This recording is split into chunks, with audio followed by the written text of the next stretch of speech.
It's great to be here. Thank you all for letting me speak to you. MJ invited me because I'm an expert on John Crawford.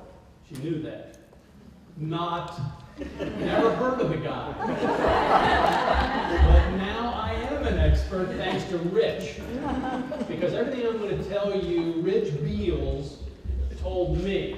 So I'm just kind of distilling it down. So I'm the pack of lies. Yes, you're so yeah. Any questions about what I have to say? Dr. Rich. Rich has been a great friend and colleague over the years, contributed in a major way to this historical CPC that we put on here at campus, and plus many of the articles that I've written that have to do with the history of medicine. It's a particular pleasure for me to give this presentation because some of the best hours of my career I've spent at this library and its predecessors. This library has been in no small way responsible for the modest successes I've had in writing things. And so I just have a very warm feeling for the library and a tremendous sense of gratitude for being able to speak to you about the father of our library. So let me say, amplify a little bit what you've already heard from MJ about our library. It began, as you've heard, with the acquisition of the Crawford collection in 1813. There were, in the particular collection that was bought, there were 679 volumes. And that was not the whole collection because documents from Crawford's daughter, who sold the university the collection, indicate that some of the volumes were lost, some of them had found their way elsewhere. There were people who borrowed them and then never returned them. You probably never heard of that. So at $500 for the entire collection, this came out to about 11. Oh, that's not right. I'm sorry. Let me put it a different way. $500 in 1813 is the equivalent of $7,500 today. So in today's dollars, the university bought this collection for $11.05 a volume. An unbelievable steal, and I'll get back to that. They took Dr. Crawford's daughter for a real ride on this thing. But she was desperate because, as you'll see, when he died, he was destitute and really had nothing else to leave his family. So the collection, as you've heard, was one of the largest, most impressive. Certainly in Maryland, it was. It may have been in the country at that time. It's just a wonderful collection of books by Boerhaave, Benet, Charles Benet, interesting person. I won't get into that. You probably haven't heard of him, but also Galen, Hippocrates, Linnaeus, Malpighi, Priestley, Waterhouse, who was in Boston at the time, and this was a current volume, and Withering of Digitalis fame. So these books covered a whole array of topics as well as eras. They were very old, as in Hippocrates. Obviously, this was not a first edition. But they reflect the fact that Crawford was interested in history, the history of medicine, but also remaining current in terms of concepts of medicine, as evidenced by the most recent books he bought. Now, he died in 1813, and the most recent volume that we have in the collection was published in 1811. So he was not just a collector of books, he actually read what he collected.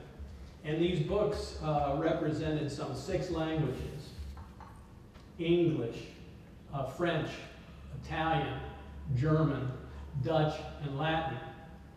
And presumably, because he refers to the information in these books liberally in the things he wrote.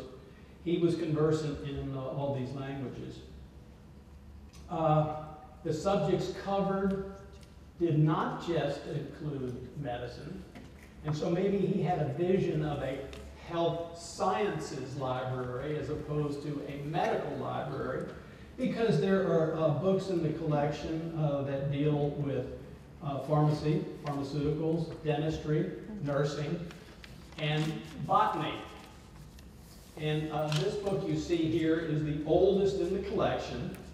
It's the Crawford book, and it was actually published in 1565.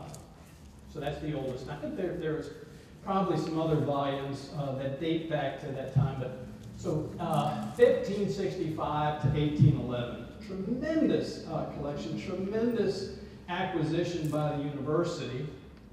And yet, by 1891, when one of our graduates, he was not a graduate, as you'll see, of this medical school, a Dr. T. Burton Brune donated 1,200 volumes to the library.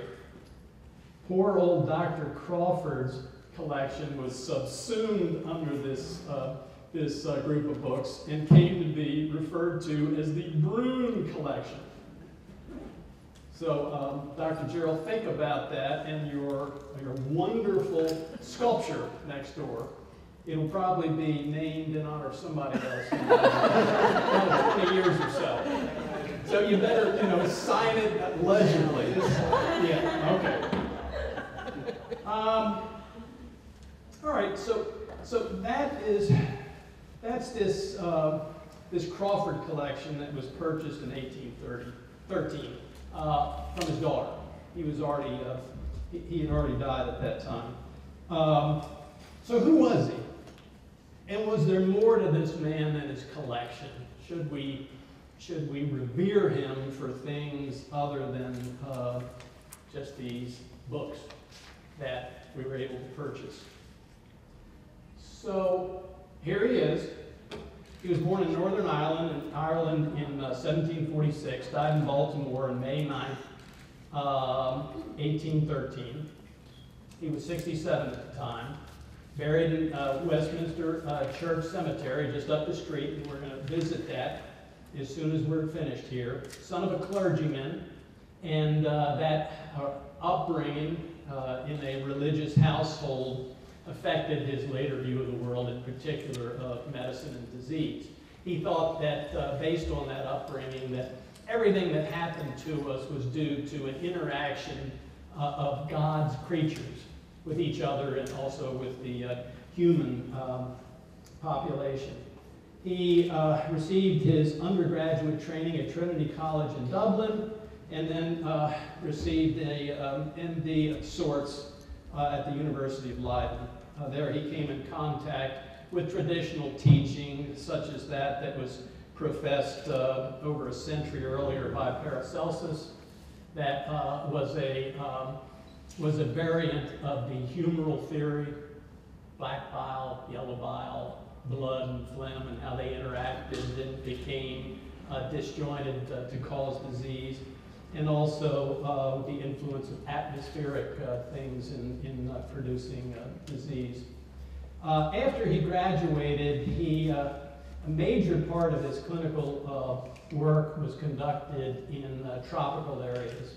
First with the East India Company, where he made at least 2 trips to India, Bombay, southern India, tropics. And then he was a surgeon at the Naval Hospital in Barbados. And then finally, and most importantly, in 1790, he was Surgeon Major in Demerara, which is now Guyana, where he did most of his clinical work and made most of his clinical observations, including many autopsies. And in the process of seeing these diseases and doing the autopsies, it just occurred to him that this idea that all these things that he saw when he dissected people were due to a disruption of these four humors just didn't make sense. And so he came up with his own theory, which I'll get to in a minute, based on his observations in the tropics. So in 1796, before the medical school was founded, or before his library was purchased, he comes to Baltimore on the advice of his brother-in-law, who was a successful businessman here in town. Why exactly he decided to do that is not clear. Well, and by the way, what he died of, I could not find. Rich, maybe that'll be a project for us in the future. So he's in Baltimore for 17 years before he dies. And listen to what he accomplished during that period. So he developed a close relationship where there are multiple letters going back and forth between him and Benjamin Rush, who was in Philadelphia and was the most prominent physician in the U.S. at the time. So he's been down in the tropics here and there. He comes to Baltimore, and within a very short time, he's developed this relationship. And these are intimate letters going back and forth. For 13 years, during the 17-year period, he was the Grand Master of the Masonic Order of Maryland. He founded the Society for Promoting Useful Knowledge. He served as chairman of the medical faculty at Baltimore and vice president of the Baltimore Medical Society. 17 years did all this. Helped to establish the Bible Society in Baltimore, the Baltimore Public Library, the Baltimore General Dispensary, I would say forerunner of our own medical institution, and the Maryland State Penitentiary. I mean, it's just amazing what he did to. And then in addition to all that, he was an advisor to the State Board of Health. He spent a great deal of effort trying to convince them that a Board of Health should have a physician representation. Because you see, there were no physicians on that board. That may have been a good thing. I don't know. I'm not here to pass judgment. I'm just reporting the facts as Rich gave it to me. So in 1811, he was briefly a member of the faculty. I say briefly because he gave this lecture, of which our library has a copy, and then apparently never had any other association with the university. And at that time, he wrote Rush saying the following. His introductory lecture was poorly received. And that was the last we ever heard of him, although he gave lectures at his home.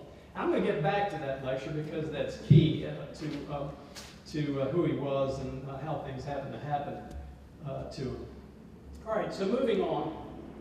So academic institutions are always looking for heroes in their history to present to the public to verify their bona fides, and their credibility. Hopkins has been a master at this, and this is one of their gods. Hopkins, I want to say right up front that Hopkins, we're very lucky to have them in Baltimore. Fabulous institution, and we've both been better because of our association in the same town. Having said that, I'm not a fan of this deification of Osler. However, I mentioned him for a number of reasons. Like Crawford, he was a bibliophile. He collected books. He had a huge library, which he donated to McGill. He founded multiple societies. They were all medical. This is different from Crawford, who had medical as well as non-medical societies that he was involved in, sometimes founding and sometimes just a major player in. But unlike Crawford, he also produced a textbook which basically changed the whole manner in which medical textbooks were written. It was a seminal event. He was an educator extraordinaire, and his deification in large part is due to the adulation that his trainees directed toward him and maintained for generations afterwards. And perhaps most importantly, he was a lucid and prolific, or let me put it the other way around, a prolific but also a lucid writer. Crawford was prolific, but the opposite of lucid, and I'll get back to that. So Maryland is long to have its own pantheon of heroes. And we have some real heroes, some in the making. Dr. Woodward, we already heard of. And I could go on ad nauseum. The question is Crawford a worthy member of the Maryland pantheon? Now here's what has been written about him in sort of short biographical sketches. Eugene Cordell, who was a former librarian, was he chief librarian? Yes. Chief librarian, wrote in 1907 of Crawford, one of the most remarkable men ever connected with our school. We can hardly blame his fellow physicians for rejecting his teachings as visionary, for their eyes were closed. Wow. Another, well ahead of his time with his thinking, his theories unfortunately would not receive proper acceptance until well after his death, and then correctly predicted the relationship between insects and human diseases. Now this is big time stuff. Conceived of the germ theory while residing in South America. Mort, come on, that sounds reasonable, doesn't it? Conceived of the germ theory. And I'm not making this up. Rich gave it to me. So. First American to administer smallpox vaccine. Just make a mental note of this, because I'm going to get back to this. Lost all his business by propagating an unpopular theory in medicine. Another way to say that is he was a martyr to the truth. He became destitute because he wouldn't deal with anything but the truth.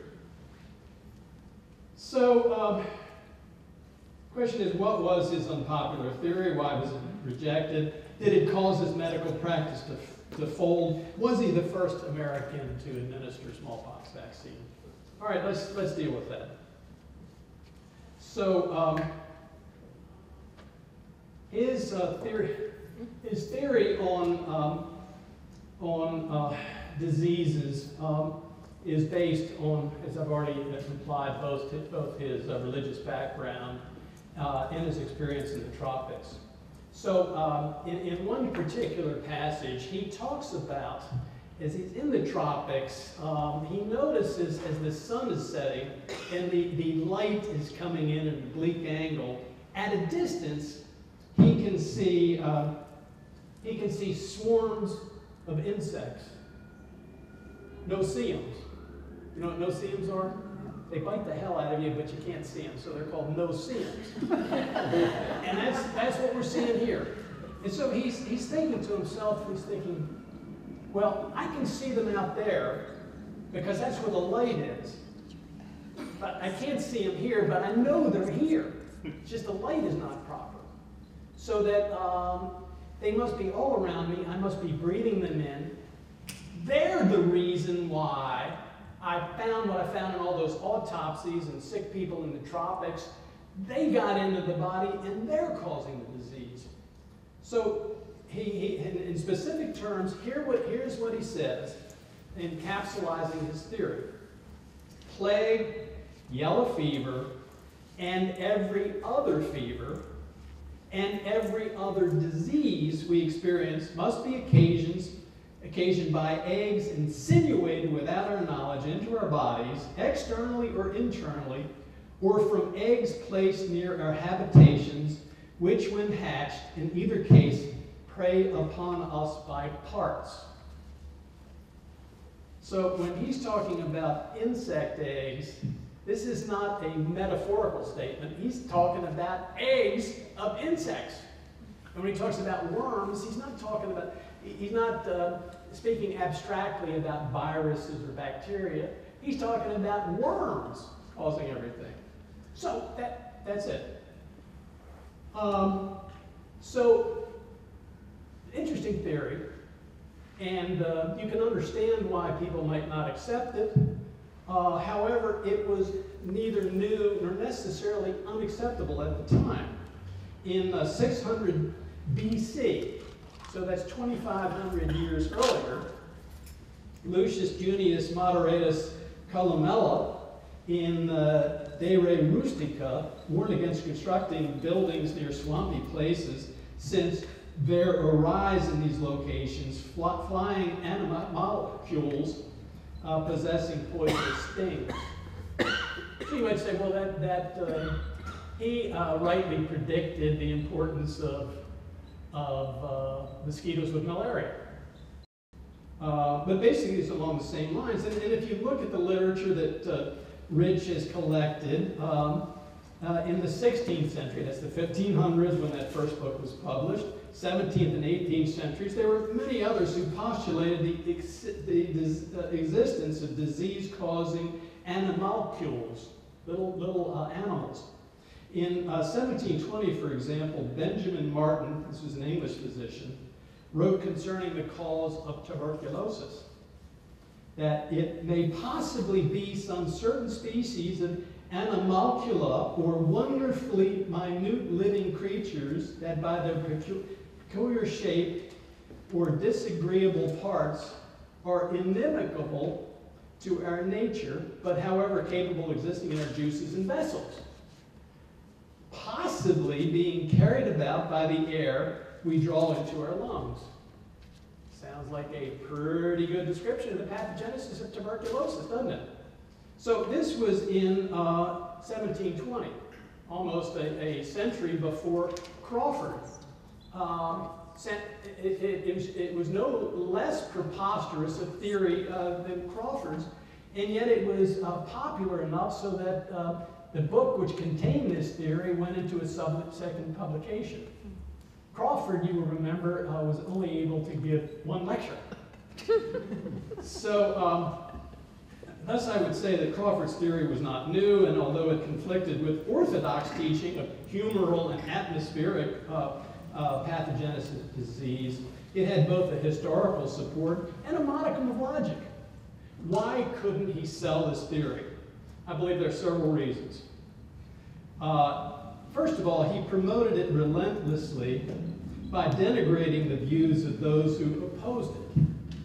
Now, in the copy of his lecture that Rich gave to me, this is a 50-page lecture on natural history.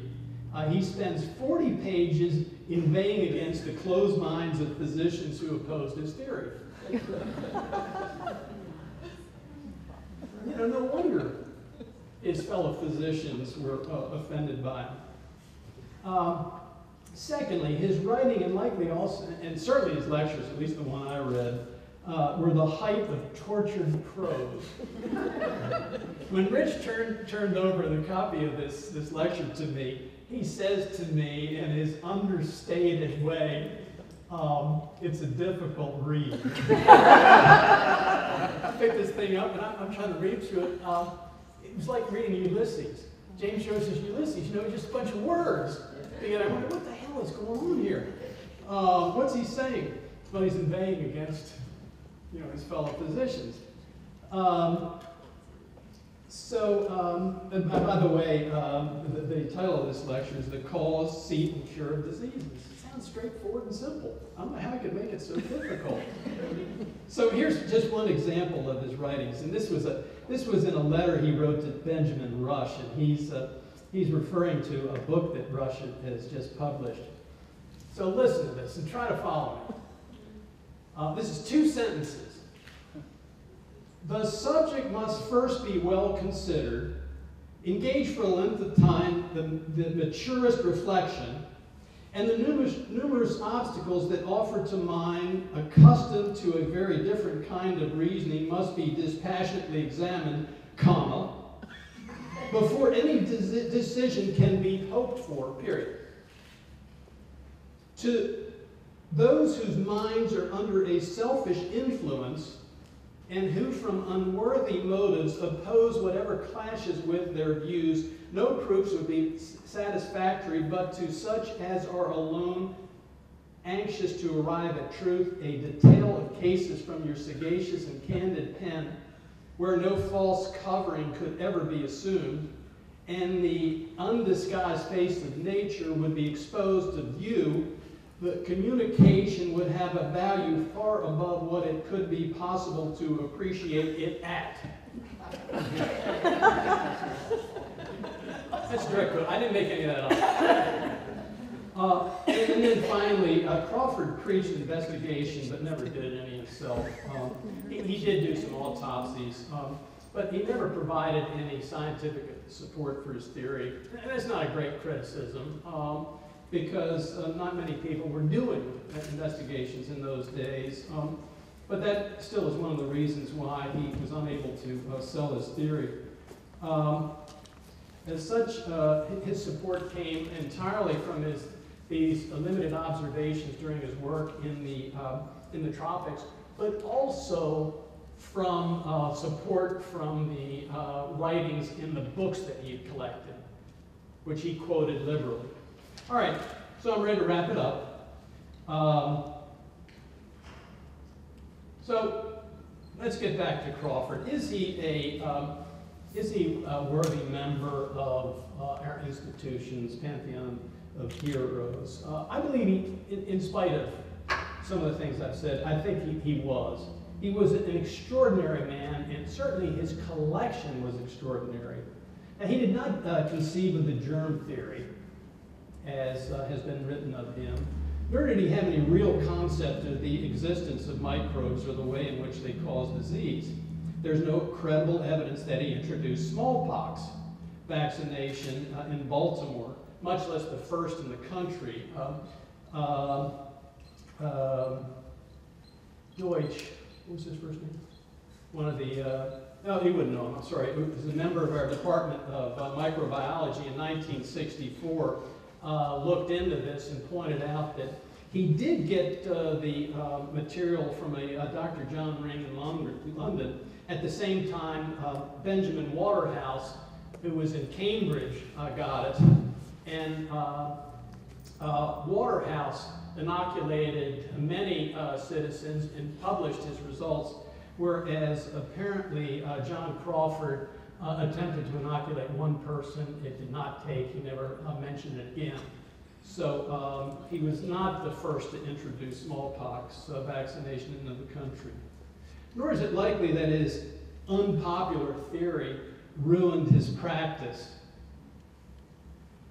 Given the host of influential contacts he had to have had as the head of the Masons, the founder of the Baltimore Bible Society, etc., there's no way he could have been cut out of the medical profession by the other physicians with all those contacts.